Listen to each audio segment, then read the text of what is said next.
Media మిత్రులకు print and electronics media మిత్రులందరికీ ప్రత్యేకంగా ప్రెస్ మీట్కి వచ్చినందుకు ధన్యవాదాలు. మరియు ఈరోజు ముఖ్యంగా ఆర్మూర్ ప్రాంతం మరియు తెలంగాణ మొత్తానికి ఆర్మూరు నియోజకవర్గం మొత్తంలో ఈ 2 నెలల నుంచి రాష్ట్ర ప్రభుత్వం నిర్లక్ష్యంతో ఈరోజు వేలాది మంది రైతులు లక్షలాది క్వింటాల వడ్ల బస్తా తడిసి ముద్దయిపోయింది.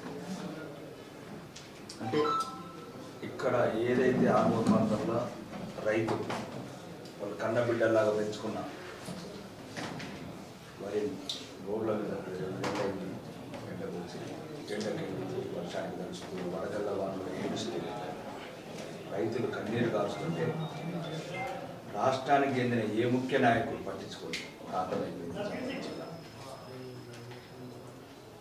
ముఖ్యంగా నిజామాబాద్ జిల్లాతో పాటు తెలంగాణ నిన్ననే కాళేశ్వరం, భూపాలపల్లి, నిర్మల్ జిల్లాలు కూడా వెళ్ళడం జరిగింది. ప్రతి చోట రైతు కన్నీరు తప్ప ఏదైతే రైతు ప్రభుత్వం అన్న ఈ మోసగారి ప్రభుత్వం హిందూలో ఈరోజు రైతులు కూడా నట్టేయటం వచ్చింది.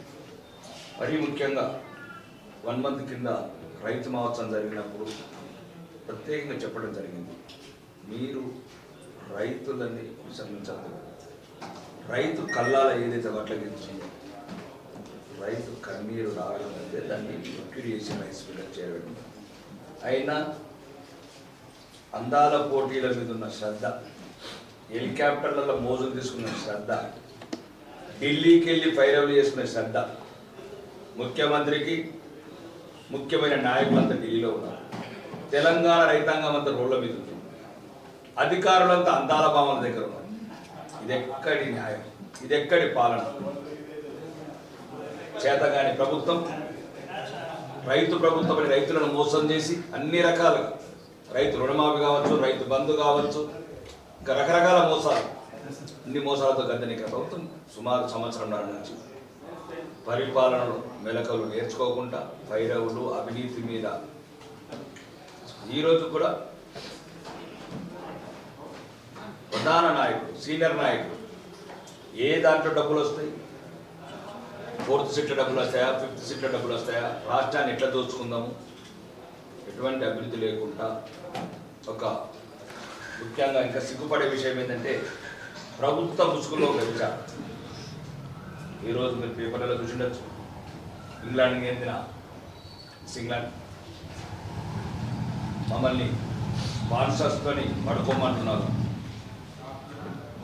అంటే ఒక రాష్ట్ర ప్రభుత్వం సిగ్గు శరము అన్ని వదిలిపెట్టి అధికారికంగా అందాల పోటీలకు బదులు వ్యభిచార పోటీలు నిర్వహించే స్థితికి దిగజారిపోయింది రాష్ట్ర నాయకత్వం, కాంగ్రెస్ ప్రభుత్వం.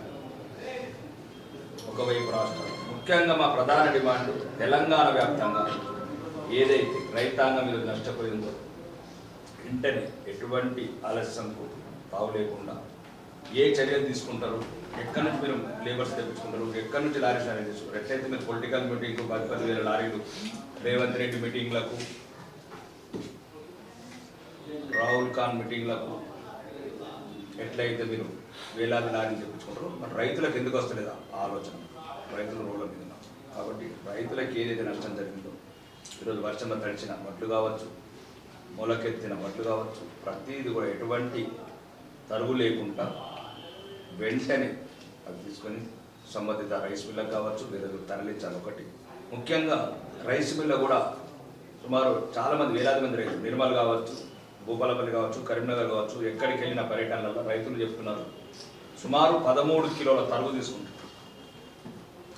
సన్నాలని మోసం చేసింది మీరు, సన్నాసులు. సన్నాలని చెప్పినప్పుడు సన్నాసులకు తెలివి ఉండాలి. మా దగ్గర కూడా ఉన్నారు యోగి గారు, సన్యాసి గారు. 74,000 కోట్ల మిగులు బడ్జెట్తో రాష్ట్రాలని పరిపాలిస్తున్నాడు. శాంతి భద్రతలు కావచ్చు, అభివృద్ధిలో కావచ్చు, రైతుల గురించి. ఇక్కడ ఈ సన్నాసులు ఏమో సన్నట్లు అని చెప్పి కూడా సన్నట్లు తీసుకోలేని పరిస్థితి ఉన్నారు. కాబట్టి రాష్ట్ర ప్రభుత్వం కావచ్చు, కాంగ్రెస్ నాయకులు కావచ్చు, ముఖ్యంగా ఈ ప్రాంతంలో ఉన్న సీనియర్ నాయకులు కావచ్చు, దయచేసి మీ పదవుల గురించి ఫైరవులు వదిలిపెట్టండి. వచ్చినప్పుడు వస్తే పదవులు పోతుంది. ముఖ్యంగా ఈ జిల్లాని, మరి ముఖ్యంగా తెలంగాణ ఉన్న రైతాంగాన్ని వెంటనే ఆదుకోవాలి. ప్రధాన డిమాండ్ ఏంటంటే తరుగు లేకుండా, ఎటువంటి తరుగు లేకుండా రైతులకు మీరు ఏదైతే మేము లెక్కలు ఇస్తాం మీకు, రైస్ మిల్లాలు సుమారు 13 కిలోల తరుగు తీసుకుంటారు. ఆ లెక్కలతో పాటు రైతుకు మీరు అది తరుగు తీసిన దానికి 1 కిలో నష్టం లేకుండా, ఎటువంటి డబ్బు నష్టం లేకుండా అంటే రైతుల ఖాతాలో వేయాలి. ఏదైతే రైతులది మీరు ప్రొక్యూర్ చేసుకున్నారో ఇమ్మీడియట్లీ సన్నాలు ఇంతవరకు ఇంకా డబ్బులు పడట్లేదు, ఆ డబ్బులు కూడా వేయాలి. మరీ ముఖ్యంగా ఇంకా ఆర్మూర్ వరకు వస్తే కొందరు ఏదైతే మొన్న కబ్జాలు అధికార పార్టీ ముసుగులో కబ్జాలు చేస్తున్నారు, మళ్ళా పదం వాడుతున్నాను, మళ్ళీ నన్ను ముందు రాకేష్ రెడ్డి చేయాలి.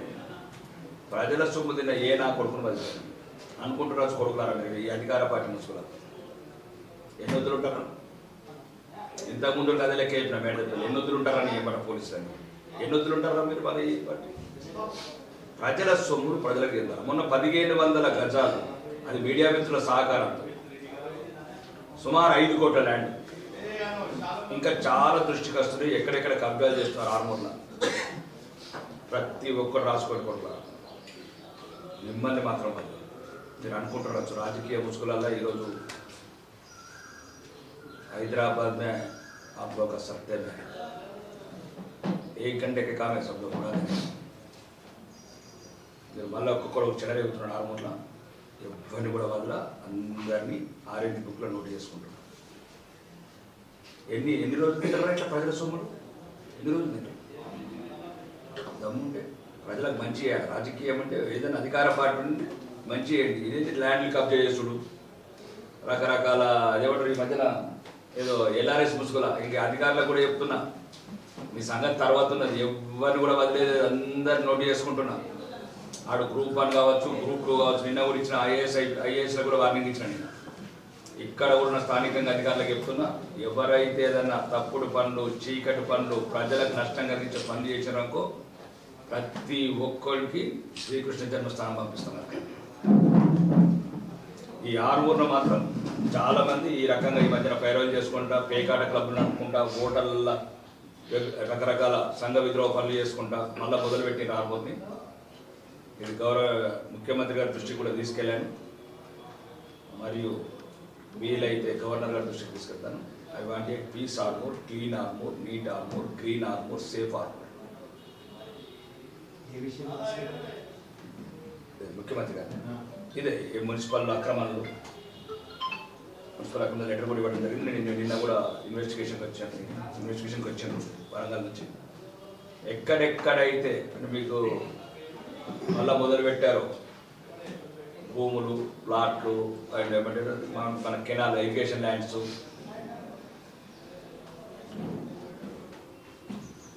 ఇవన్నీ ఒకవేళ మిగతా వాళ్ళకు కూడా చెప్తున్నా, మీరు కూడా ఎవరన్నా ఫైరల్ చేసి డబ్బులు ఇచ్చిన ఆ నా కొడుకు ఈ నా కొడుకు చీకట్ల డబ్బులు ఇస్తున్నారు అనుకో, ఎప్పటికీ కావాలి. రాకేష్ రెడ్డి ఉన్నాను ఇవాళ ఏదైనా చేసుకుంటున్నారు అధికారంతో చీకట్లలో. అధికారంగా వచ్చినాక అరగంట లోపల క్లీన్ చేస్తున్నాం. ఎట్లయితే ఆర్మూర్ని రౌడీజన్ లేకుండా చేసిన, ఎట్లయితే కబ్జాలు లేకుండా చేసిన, కమిషన్లు లేకుండా చేసిన, ఏం చేసి చీకట్లు వేయాల్సిందే కొడుకు అధికారులకు. మరి ముఖ్యంగా ప్రతి ఒక్కరు లెక్క రాస్తున్నాం. మేడం మీరు అనుకుంటున్న ఎమ్మెల్యే గారు ఈరోజు రాష్ట్ర స్థాయి నాయకుడు అయ్యిండు, ఆర్మూరు కొద్దిగా పట్టించుకుంటాడేమో. ప్రతి నిమిషము మీరు ఎక్కడెక్కడ లంచాలు తీసుకుంటున్నారు అవన్నీ రికార్డ్ అవుతున్నాయి. ఏసీబీ డైరెక్టర్ గారు కూడా ఇవ్వండి, ఆర్మూరు ప్రత్యేక దృష్టి పెట్టుకుని. కొందరు ఎక్కువ చదువుకున్నాడు, తెలివి ఎక్కనట్టు కొంతమంది అధికారులు. ఈడ కాకుండా అత్తగారు రికార్డు తీసుకున్నాడు, కామారెడ్డి ఒక్కటి తీసుకున్నాడు. ఇది చెప్తున్న మంచి చదువుకున్న వాళ్ళు ఇప్పుడు ఉండే వాళ్ళు దగ్గర పెట్టుకున్నాడు ఆర్మూర్లో. ఎట్లయితే ఇంతకుముందున్న కొడంగల్ శాసనసభ్యుడు ఒకప్పుడు కామారెడ్డిలో ఓడిపోయిన రేవంత్ రెడ్డి అధికారుల వీపులు వల్గొడుతున్నాడు. ఆ పదజాలం ఉపయోగించండి. అధికారులను బట్టలిప్పి రోడ్డు మీద తిప్పుతున్నాడు. కొడంగల్ శాసనసభ్యుడు కామారెడ్డిలో ఓడిపోయిన అన్ముడ రేవంత్ రెడ్డి ఆ భాషకి మమ్మల్ని ఉపయోగించింది అధికారులు. ఏదైతే నియమాలు ఉన్నాయో ప్రభుత్వ రూల్స్ అండ్ రెగ్యులేషన్స్ ఉన్నాయో ఆ ప్రకారం ఇప్పటికే 100 కోట్ల ల్యాండ్స్ కబ్జా అయిన ఉన్నాయి. సర్వే నెంబర్ 136 అక్కడెక్కడ ఆది టవర్స్ దగ్గర ల్యాండ్ కావచ్చు. ఇప్పుడు కొన్ని దృష్టికి వచ్చినాయి, మళ్ళీ ఇవన్నీ ఇప్పుడు విజిట్ చేస్తున్నాం. 9 సైట్లు 10% ల్యాండ్స్ ఇంకా అక్రమంగా పేకాటలు మళ్ళీ అక్కడక్కడ మొదలుపెట్టిండ్రు. దయచేసి మీడియా మిత్రులకు కూడా చెప్తున్నాను, సహకారం ఇంకా అవసరం పడుతున్నాం. ఎట్లయితే నన్ను గెలిపించడానికి ఎట్లా అవసరం పడ్డారో మీరు. ఈరోజు ఆర్మూరు ఇంత ప్రశాంతంగా ఉందంటే ప్రధాన కారణం మీడియానే. ఎందుకంటే నాకు ఆ సహకారం అందించి నన్ను ఈరోజు ఇంత గుర్తింపు వచ్చే నాయకుడిగా, ఎందుకంటే మీ కళలే నన్ను ఈరోజు పై రాకేష్ రెడ్డిగా ఫస్ట్ ప్రపంచానికి పరిచయం చేసిన. మీరు పోసిన ఊపిరి, మీరు పోసిన ధైర్యం, మీరు ఇచ్చిన సహకారం వల్ల ఈరోజు రాష్ట్ర వ్యాప్తంగా పైడి రాకేష్ రెడ్డి అంటే 2 రాష్ట్రాలలో గుర్తింపు వచ్చిందంటే ప్రధాన కారణం ఆర్మూరు కింద మీడియాకి వెళ్తుంది. కాబట్టి దయచేసి మీరు మళ్ళీ ఈ చీకట్లో జరిగే కార్యక్రమాలు మీకు ఇబ్బంది ఉంటే నాకు చీకట్లోనే చెప్పండి. మీకు ఇబ్బంది ఉంటే నాకు చీకట్లోనే చెప్పండి. కానీ ఇంకా ఈ రాష్ట్రంలో ఏదైతే ఇప్పుడు అవినీతి సహంగా అహంకారంతో కూర్చున్న తెలంగాణ ప్రజలను అప్పుల పాలు చేసి కాళేశ్వరం లాంటి ప్రాజెక్టులో వేలాది కోట్లు మళ్ళీ ఎన్నికేసుకుంటున్న ఈ కాంగ్రెస్ ప్రభుత్వం కూడా భారతీయ జనతా పార్టీ ప్రధానంగా డిమాండ్ చేస్తుంది. ఏదైతే కాళేశ్వరం ప్రాజెక్టు ఉందో ఇమీడియట్లీ సిబిఐ జరిగిందని దాని మీద తెలుస్తాం. నిన్న కూడా మేడారం సందర్శించడం జరిగింది. దేనికి పనికిరాని ప్రాజెక్టు కట్టారు. నిన్న కూడా కోమటిరెడ్డి వెంకటరెడ్డి గారు అండ్ ఆయన చెప్పాడు కదా, నిన్న ఏమంటారు ఇంజనీర్ సివిల్ ఇంజనీర్ నేను చెప్తున్నా దేనికి పనికిరాదని. సివిల్ ఇంజనీర్గా ముఖ్యంగా రాష్ట్రంలో జరిగిన ఏదైతే అక్రమాలు ఉన్నాయో రేవంత్ రెడ్డి నువ్వు కాంప్రమైజ్ కాకుండా మీ ఒకప్పటి పార్ట్నరు ఇప్పుడు చీకట్లో పార్ట్నర్ అయిన కల్వకుంట్ల కవిత గారికి సహకారం అందించకుండా తెలంగాణ ప్రజల సొమ్ము దోచుకున్న కుటుంబానికి చీకట్లో వత్తాసు పలకకుండా ఏదైతే ఈరోజు కవిత గారు ఎన్నుకోండి రాజకీయం చేస్తున్నావు రేవంత్ రెడ్డి తెలంగాణ ప్రజలు గమనిస్తున్నారు. చీకట్లో ఏవైతే మీ ఒప్పందాలు ఉన్నాయో భారతీయ జనతా పార్టీ ఎండగలుగుతుంది. అది ముఖ్యంగా కేసీఆర్ గారికి మీ పార్టీలో రాజయ్య లాంటి వాళ్ళకి ఒక న్యాయం, 6 నెలలు జైలు ఉన్న ఒక న్యాయం, ఏమి దళిత బిడ్డలకేమో 5 నిమిషాల పార్టీలకి వెళ్ళవద్దు, 6 నెలలు జైలు నచ్చిన కూతురికేమో ఇంకా పార్టీలో పెట్టుకొని ఈరోజు తెలంగాణ ప్రజలు మళ్ళీ మోసపుస్తున్నారు. మరి ముఖ్యంగా రాష్ట్ర రాజకీయాలు కూడా కవిత గారు అలా డాడీకి లెటర్ రాయడం, అది ఆకాశం మీద విశ్లేషించినట్టు బీజేపీ గురించి మాట్లాడు. నువ్వేం చేసి చేయలేకపోయినావు? కవిత నిన్ను బాధ పెట్టిరని అంటున్నావు. దేని గురించి బాధ పెట్టిన? సారా వ్యాపారం చేయమన్నది ఎవరు? 400 కోట్లు ఇల్లు కట్టుకున్నది ఎవరు? 1,00,000 కోట్లు బ్యాంకులో పెట్టుకోమన్నది. మామూలు స్థాయి నుంచి అమెరికాలో మామూలు ఉద్యోగం చేసినాడు. ఈరోజు ఇన్ని లక్షల కోట్ల ఆస్తి ఎక్కడికి వచ్చింది? మళ్ళీ నీ స్థాయికి తగ్గట్టు మాటలు మాట్లాడాలి. స్థాయి మర్చిపోయి ఏదో 4 మంది జై కొట్టేవాళ్ళు ఉన్నారు, 4 బ్యానర్ కట్టే ఉన్నారంటే ఇప్పటికే నిజామాబాద్ ప్రజలు గుణపాఠం చెప్పారు. ఇంకొకసారి బీజేపీ మీద అవాగించేవారు పెద్ద మాత్రం. ఒకవేళ మీ అన్న అదేమన్నా స్విట్జర్లాండ్ బ్యాంక్ లాకర్లలో తాళం చేయలేమని ఉంటే మీకు ఇవ్వకపోతే ఈ బాధ అంతా స్విట్జర్లాండ్ లాకర్ నుంచి కావచ్చు. సంతోష్ అన్నకు ఒకటి ఇచ్చిండు, కేటీఆర్ అన్నకు ఒకటి ఇచ్చిండు, హరీష్ బాబుకి ఒకటి ఇచ్చిండు, నీ లాకర్ తాళం చేయించారని బాధ ఉంటే అది మీ కుటుంబ సభ్యులు నిర్ణయించుకోండి. నన్ను జైలుకే ఉంటుంది. వేలాది కోట్లు అవినీతి చేసి 50 ఫోన్లు వాళ్ళు కొట్టి 5,000 పేజీల ఆధారాలు సుప్రీంకోర్టులో ఉన్నాయి. ఎవరన్నారు? మీడియా అడుగుతున్నది. మమ్మల్ని చూడడానికి రాలేదు, మా నాన్న అందు గురించి రాలేదు. పేరు మీద నువ్వు మళ్ళీ కూడా లోపలికి పోవచ్చు, మళ్ళీ పంపిస్తా వస్తాడు పాపం నాన్న ఏం చేస్తాడు కేసీఆర్ ఇప్పుడు కూడా పోవచ్చు. ఈ టైంలో మీ కుటుంబ రాజకీయాలు మీ అవినీతి సొమ్ము పంపకాలని తెలంగాణ ప్రజల్ని మీరు సైడ్తో పట్టించకండి. ఈరోజు తెలంగాణ ప్రజలు బాగా ఇబ్బందికరమైన పరిస్థితుల్లో ఒకవైపు నిరుద్యోగం, మీకు ఏదైతే ఈ ప్రభుత్వం 6 గ్యారెంటీలని 420 గ్యారెంటీలని ఎట్లయితే తెలంగాణ ప్రజలు మోసం చేసేది ఢిల్లీ సుల్తాన్ చుట్టూ తిరుగుతున్నాడు 42సారి ముఖ్యమంత్రి. మహాలక్ష్మి కావచ్చు, స్కూటీలు కావచ్చు, 4,000 రూపాయల పెన్షన్ కావచ్చు, లక్షలాది ఉద్యోగాలు కావచ్చు, ఇవన్నీ మోసం చేసి ఈరోజు డైవర్షన్ పాలిటిక్స్లో రోజుకొక రకంగా మాట్లాడే రాష్ట్ర ప్రభుత్వం ఇప్పటికైనా తెలంగాణ రాష్ట్రం మీద ఏదైతే 10 సంవత్సరాలు అహంకారం, అధికారం, అవినీతి, కుటుంబ పాలన, అవినీతి పాలనతో లక్షలాది కోట్లు తెలంగాణ ప్రజల మీద అప్పుమోపిన ఆ కల్వకుట్ల కుటుంబం చేసిన ఏవైతే ఉన్నాయో తప్పిదాలు, టెలిఫోన్ ట్యాపింగ్ కావచ్చు, మీరు కొండసురేఖ గారు ఇంత కాదు సమంత ట్యాప్లు ఈరోజు తెలంగాణ ప్రజలు పెట్టారు. ఏం చేశారు? ఎన్ని వేల కోట్లు కొట్టేశారు. 19 మంది హైకోర్టు జడ్జిలో మన రికార్డింగ్ విన్నారు. అది ఎందుకు చూపిస్తున్నారు తెలంగాణ ప్రజలు? దాంట్లో ఎవరెవరైతే ఇన్వాల్వ్మెంట్ ఉందో, టెలిఫోన్ ట్యాపింగ్ కావచ్చు, కాలేజ్ స్టూడెంట్ ప్రాజెక్ట్ కావచ్చు, ఇవన్నిటి మీద వెంటనే తగిన చర్య తీసుకొని తెలంగాణ రాష్ట్ర ప్రజల ఏదైతే లక్షలాది కోట్ల అవినీతి జరిగిందో దాన్ని రికవరీ చేసి అంతలో తెలంగాణ ప్రజలకు రిలీఫ్ ఇవ్వమని కోరుతాం. కాంగ్రెస్ ప్రభుత్వం అంటే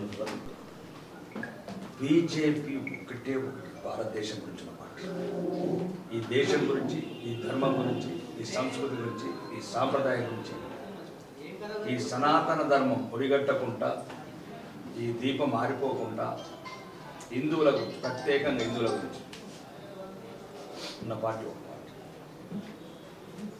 కాంగ్రెస్ దేశద్రోహ పార్టీ, దేశాన్ని జీల్చిన పార్టీ, దేశాన్ని కాల్చిన పార్టీ, రాజ్యాంగాన్ని దొంగలు దొరికిన పార్టీ, సిక్కులను ఊచకోత కోసిన పార్టీ, శ్రీలంకలో సైనికులను చంపిన పార్టీ, ఇండియన్ సైనికులు శాంతి దళం తీసుకెళ్ళి 15,000 మంది చంపిన రాజీవ్ గాంధీ, సుమారు లక్షలాది మంది జైళ్ళలో వేసి చంపిన పార్టీ ఇందిరాగాంధీ గారి నాయకత్వం, దేశాన్ని విభజన చేసి దేశాన్ని అన్ని రకాలుగా ఖర్చు పట్టించిన వ్యక్తి నెహ్రూ గారి పార్టీ.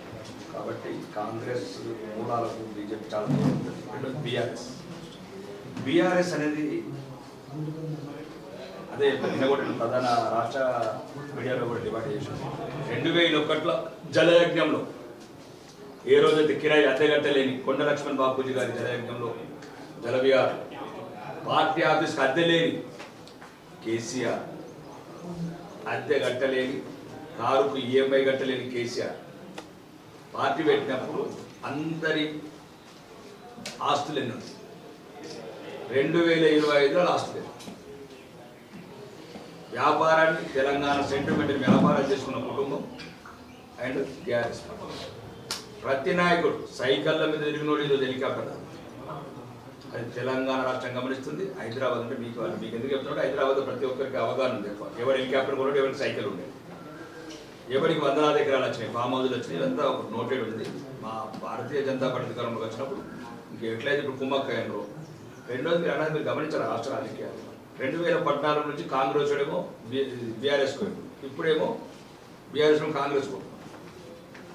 భారతీయ జనతా పార్టీకి రావాలంటే దేశం మీద గుండెల నిండా ప్రేమ ఉండాలి, ఈ ధర్మం మీద ఒళ్ళంతా ఆప్యాయత ప్రేమ ఉండాలి. అది కాంగ్రెస్ బీఆర్ఎస్ వల్ల కావు. కాబట్టి ఇప్పుడున్న మన గౌరవనీయ ముఖ్యమంత్రి గారు కూడా చెప్తారు ఏమని, సిబిఐకి అప్పయ్యకుంటే సిబిఐకి అప్పయ్యితే నా చేతులకు వెళ్ళి ఇలా జుట్టు పోతే కల్వకుంట్ల కుటుంబం ఉంది, ఇలా నేను బ్లాక్మెయిల్ చేయాలంటే నా జుట్టు ఉండాల్సిందే. దాన్ని బట్టి అర్థం ఎవరికి? ముఖ్యమంత్రి గారు బహిరంగంగా ఒప్పుకుంటున్నారు. అలాగే ఇప్పటికీ కూడా కాంగ్రెస్ నాయకులకు చెప్తున్నా, ఫస్ట్ ముఖ్యమంత్రి గారి భాష కూడా మార్చుకోవాలి. తెలంగాణ పరుపు తీసే ముఖ్యమంత్రి తెలంగాణ నడిబజార్ల నగ్నంగా నిలబెట్టి ఢిల్లీ కోతేవాడు తెలంగాణ ప్రజాప్రతినిధులని రాణిస్తలేరు.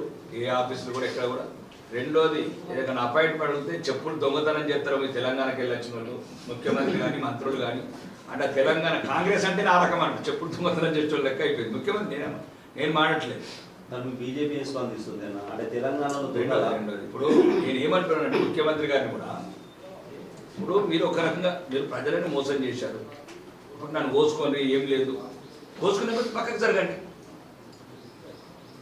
ఎవరైనా నాయకత్వం పఠిస్తున్నాడు మీరు ఏదైతే దొంగ వాగ్దానాలు చేశారో మోసపోతాం ప్రయత్నమైనా చేస్తారు. ఆఖరికి నన్ను కోసుకున్న నిలువేలా కోసుకున్న రూపాయి రాదంటే మరి ఎందుకు చెప్పినా ఇవన్నీ అంటే ఇప్పుడు ప్రజలకు చెప్పినా పోదు ఇండైరెక్ట్గా నేను పెన్షన్లు పెంచా మహిళలకు 2,500 ఇయ్యా సగం కొట్టేసి పెన్షన్లు ఇస్తా లేకపోతే 2 ఏళ్ళైనా ఇప్పుడిప్పుడే గుణాలతో మొదలుపెట్టిన ఇందిరమ్మ ఇవన్నీ ప్రజలను మోసం చేయడానికి సుమారు మాకు చెప్పింది మాకు అసెంబ్లీకి వెళ్ళగానే 20 లక్షల ఇల్లు కడతామండి. ఇప్పుడు మన పొంగులేటి శ్రీనివాసరెడ్డి చెప్పారు 20,000 ఇల్లు.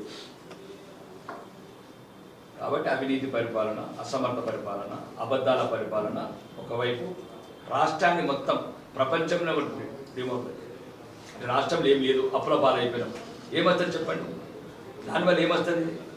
నువ్వు చెప్పాలనుకున్నావు తెలంగాణ ప్రజలకు మీకు ఏమి ఇయ్యను డైరెక్ట్ చెప్పు.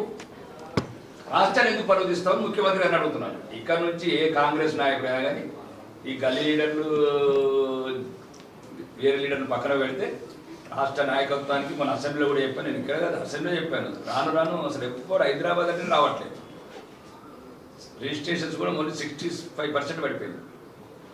ట్రాన్సాక్షన్స్ అంటే దీన్ని బట్టి అర్థం చేసుకోవచ్చు. రిజిస్ట్రేషన్స్ ఏ రకంగా పడిపోయినాయి, జిఎస్టీ కలెక్షన్స్ ఏ రకంగా పడిపోయినాయి, ఫ్లైట్ యాక్టివిటీస్ ఏ రకంగా పడిపోయింది. ఇప్పుడు మొత్తం సుమారు 1,00,000 ప్లాట్లు ఖాళీ ఉన్నాయి హైదరాబాద్.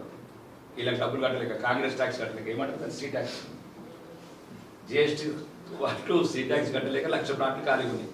ఎంతసేపు బ్రీఫ్ కేసులు మొయ్యాలా, ఢిల్లీకి పోవాలా, బేగంపేట బయట పెట్టుకోవాలి. ఇక్కడ పంచుకున్నంత పంచుకున్నారు 6 ముఖ్యమంత్రులు ఉన్న పార్టీ.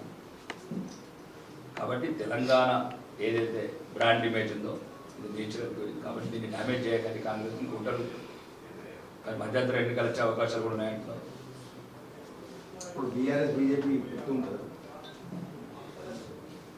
ఎలక్షన్ చాలా సంవత్సరం 3.5 సంవత్సరాలు ఉంది. 3.5 బీజేపీ ఒకటేనండి. బీజేపీ విస్తార్ కడితే విజయ్ పోయి విజయ్ के बारे में सोचता नहीं విస్తార్ ఇది ఒక భావజాలం. ప్రపంచంలో ఉన్న ఏకైక దేశాన్ని కాపాడుకోవాలా, మా ధర్మాన్ని కాపాడుకోవాలా, మా వాళ్ళని కాపాడుకోవాలా, కాశ్మీర్ కన్నీళ్లు చూడాలా, వెస్ట్ బెంగాల్ రక్తం పరకలు చూడాలి, ఎదుటివాడికి ఆట మాకు పాలు.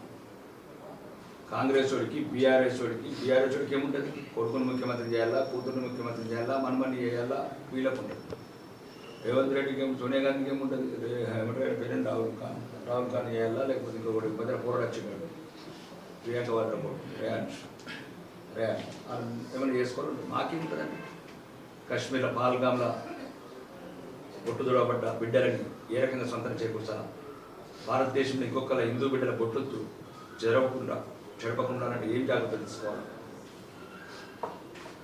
పాల్గామ్లో వచ్చిన బంధువు హార్బర్కి వస్తే ये बोला था फॉर एग्जाम्पल अजीम ना अजीम है आएगा और कौन है क्या अपना कौन है नहीं वो आतंकवादी इधर आएगा तो कैसा बोल के पूछो छोड़ा देंगे नहीं वो बात నేను ఏమంటున్నా ऐसा नहीं ఏమంటున్నా అంటే నేను ఇక్కడ వచ్చారనుకోండి మీకు ఉదాహరణకు చెప్తున్నా వచ్చి ముస్లిమ్స్ విడిగొని హిందువులు విడి వాళ్ళంటే పాల్గామే ఎక్కువ బాధ వల్ల ఎవరుంటారు? నేను మన అసెంబ్లీ అదే అడగదు అనుకుంటున్నా అక్బరుద్దీన్ కల్మనే చెప్పమని.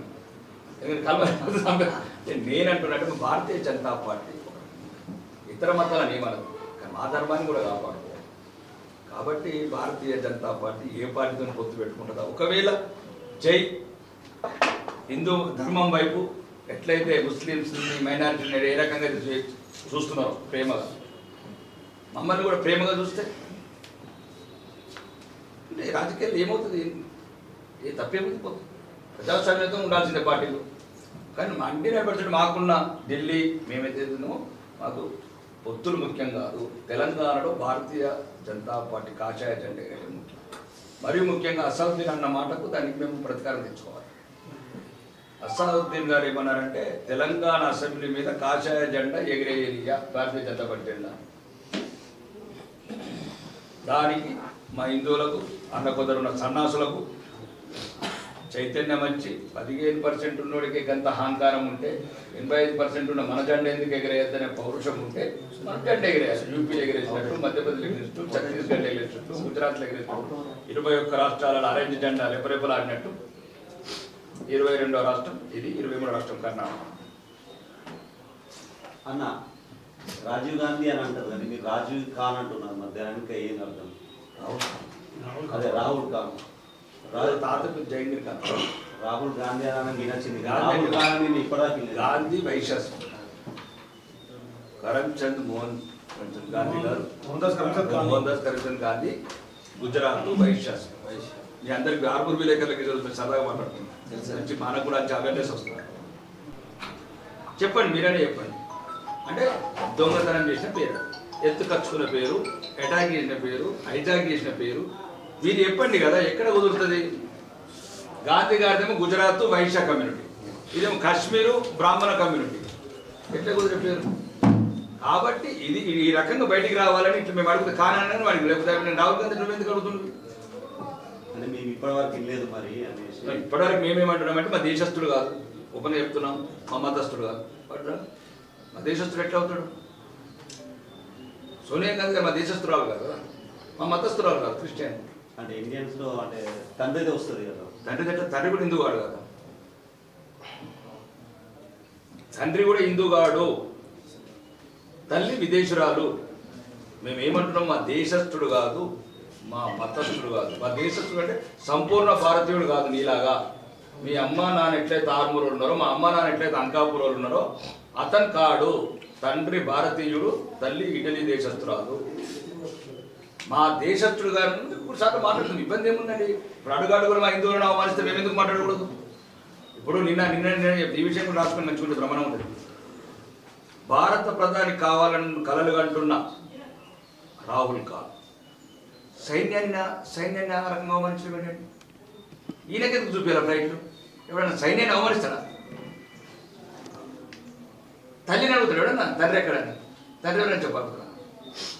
నువ్వు భారత ప్రధాని కావాల్సిన ఒక దేశ నాయకుడివి. సైన్యం జయశంకర్ అడుగుతున్నాడు. మళ్ళీ అది కూడా జయశంకర్ విదేశాంగ శాఖ మంత్రి. ఎక్కడికి వెళ్ళి పెట్టుకున్నాడు ఈ కాంగ్రెస్ వాళ్ళు కానీ ఆ దేశ నాయకుడిని?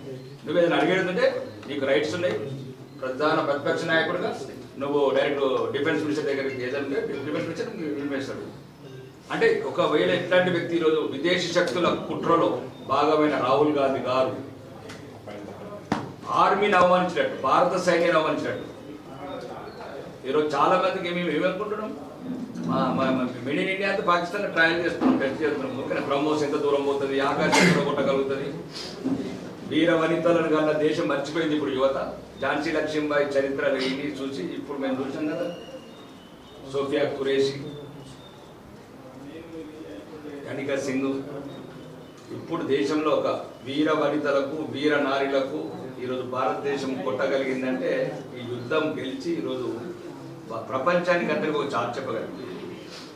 ఏ దేశం అనుమతి లేకుండా ఎప్పుడు మా కంట్రీ గురించి ఎక్కడైనా అటాక్ చేస్తాం. రెండోది చాలా మంది అనుకుంటున్నారు ఏంటంటే యుద్ధం ఆపేది కాదు, అందరిలో ఉంది. యుద్ధం ఎప్పుడు ఆపాలా, ఎప్పుడు అపర చంద్రగుప్తుడు, అపర చాణక్యుడు, నరేంద్ర మోడీ గారి భారతదేశం. మా ఉద్దేశం పాకిస్తాన్ ప్రజలను చంపడం కాదు. పాకిస్తాన్ ఉన్న తీవ్రవాదులని ఏరివేయడమే తప్ప పాకిస్తాన్లో అది కూడా 20 కోట్ల మంది ఉన్నారు. 20 కోట్ల మంది తీవ్రవాదులు కానీ మీకేదో తెలుగు సినిమాలో చూసినట్టు 3 గంటలు కనుక బాగుంటుండే, తుపాకీ వెళ్తే బాగుండే అట్లా కాదు కదా. ఒక తుపాకీ వెనకాల ఎన్ని కుటుంబాలు ఉంటాయి? ఇందిరాగాంధీ లాగా కాదు కదా. 11,000 మంది సైనికులను చంపి 90,000 మంది సైనికులని వదిలిపెట్టిన ఇందిరాగాంధీ నాయకత్వం కాదు కదా. 11,000 మంది సైనికులను చంపింది బంగ్లాదేశ్ యుద్ధంలో. ఈరోజు బంగ్లాదేశ్ ఏ దేశం గురించి అయితే ప్రాణాలు అర్పించడమో ఆ బంగ్లాదేశ్ పాకిస్తాన్ మిత్ర దేశమైంది.